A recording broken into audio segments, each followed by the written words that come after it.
People ask me this question more than any other.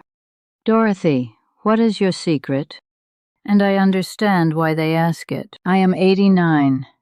I walk every morning. My mind is clear. I read, I write, I argue with my grandson about books. I laugh, more than people expect.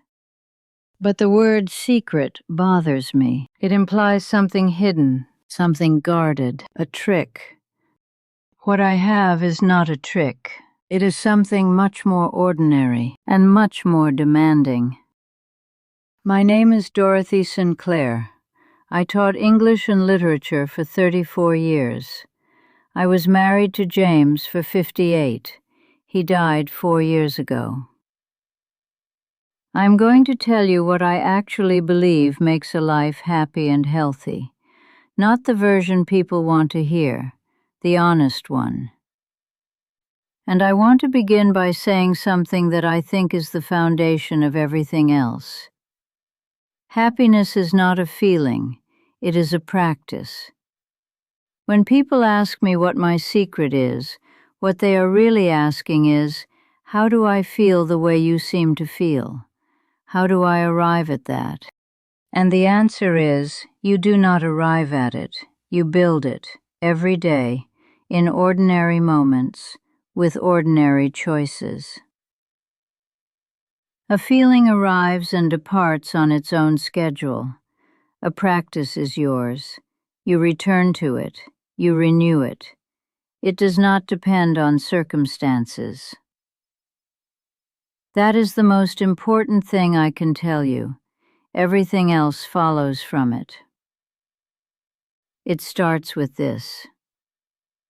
I was never someone who believed that happiness was something that arrived. I saw too many people wait for it, wait for the right circumstances, the right partner, the right house, the right amount of money, the right season of life when everything would finally settle down. James always said, Dorothy, if you are waiting for things to calm down before you start living, they will never calm down.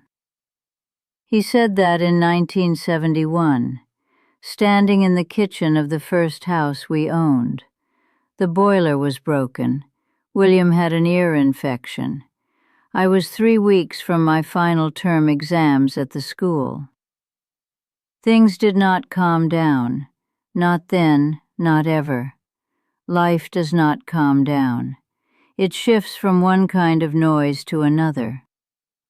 The first real thing I can tell you about happiness is this. It is not a thing that happens to you. It is a discipline, like exercise, like reading. Something you practice, badly at first, and then less badly. Here is what the practice looked like for me. Every morning, and I have done this since I was in my 50s, I name 3 things before I stand up. 3 things that are good, specific things, not, I am grateful for my health.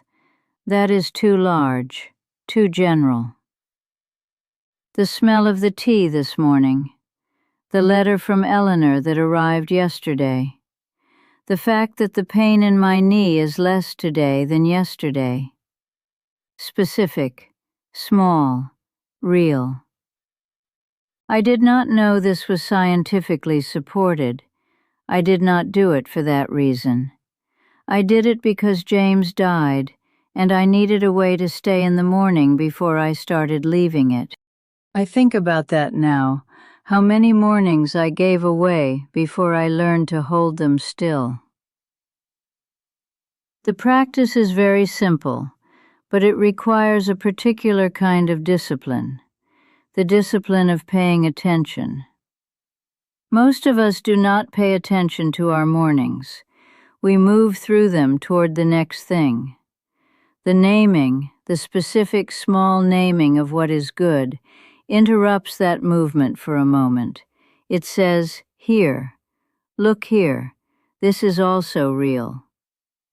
And that interruption, repeated every morning over years, changes what you notice, changes what feels available to you, changes, I think, who you are by the time you get out of bed.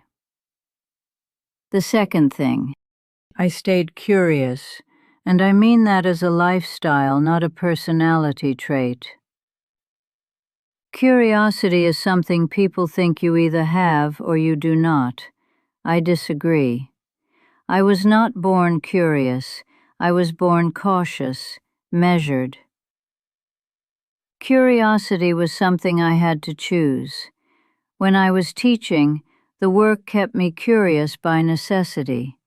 Every year, a new class, different children, different questions. Children are astonishing questioners. They have not learned yet what they are not supposed to find interesting.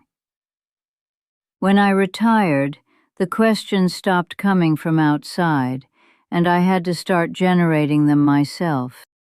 I took up botany, started going to talks at the local library, started arguing, seriously, constructively, with books I disagreed with. The brain wants to be used. Curiosity is the way you use it, and a brain that is used is a brain that remains in the service of a life.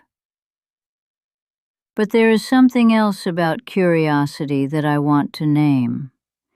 Curiosity is incompatible with contempt. When you are genuinely curious about something or someone, you cannot simultaneously dismiss them. The curiosity requires that you take them seriously. And I have found, over 89 years, that contempt is one of the most expensive habits a person can have. It closes down the world. It makes things smaller. It removes from you the possibility of being surprised. Curiosity opens the world back up. It makes everything potentially interesting, including people you would otherwise have written off, including ideas you would otherwise have refused. That opening, that widening of what seems possible, is one of the most reliable ingredients of happiness I have found. Third, I moved my body, even when I did not want to. I am going to be plain about this because people romanticize it. I do not love exercise. I do not wake up excited for my walk. On cold mornings in February, I would rather stay in bed. But I go anyway. I have gone anyway for 30 years, not because it is pleasant, because the alternative, the version of 89 that does not walk, is one I would rather not inhabit. James always said, "The body follows the mind, Dorothy," meaning, decide to move and the body will cooperate. He was right, not perfectly right. My hip does not cooperate as much as it used to, but I cooperate with it back. We negotiate each morning, my hip and we get there. What the walk gives me is not primarily physical, or not only physical. It gives me the early morning, the particular quality of light at 7 o'clock, the empty street, the sound of birds before the traffic begins. It gives me 20 minutes every day that belong entirely to me, where I am not needed by anyone, where I am not managing anything, where I am simply walking. At 89, those 20 minutes are among the most reliable pleasures I have, and they cost nothing, and they keep me alive in every sense of the word. Fourth, I repaired what I could, and I let go of what I could not. In 2017, James was in hospital for 2 weeks, a cardiac event. We did not know at the time how serious it was. I was at his side every day, and William flew in from Atlanta. That was unusual. We had been careful around each other for years, William and I, since a falling out in 1989 that had put distance between us. A falling out I had let harden into a way of being. On the third day, we were waiting for a consultant. The corridor was very quiet. William sat next to me, not across from me, next to me. After a long silence, he said, "I do not want to do that thing where we wait until it is too late." I did not say anything. He said, "I am sorry, Mum, for the years I let go by." I took his hand. We sat like that until the consultant came. We did not solve everything in that corridor. We have not solved everything yet. But we chose each other again that day. And that choosing, the ongoing, imperfect choosing, is what I mean when I talk about repairing. Happiness is not the absence of broken things. It is the decision to repair what can be repaired, and to stop punishing yourself for what cannot. The things that cannot be repaired, that cannot be undone, there is a particular work required there. Not the work of repair, the work of release. Releasing something is not the same as pretending it did not happen. It is not the same as forgiveness, though it is related.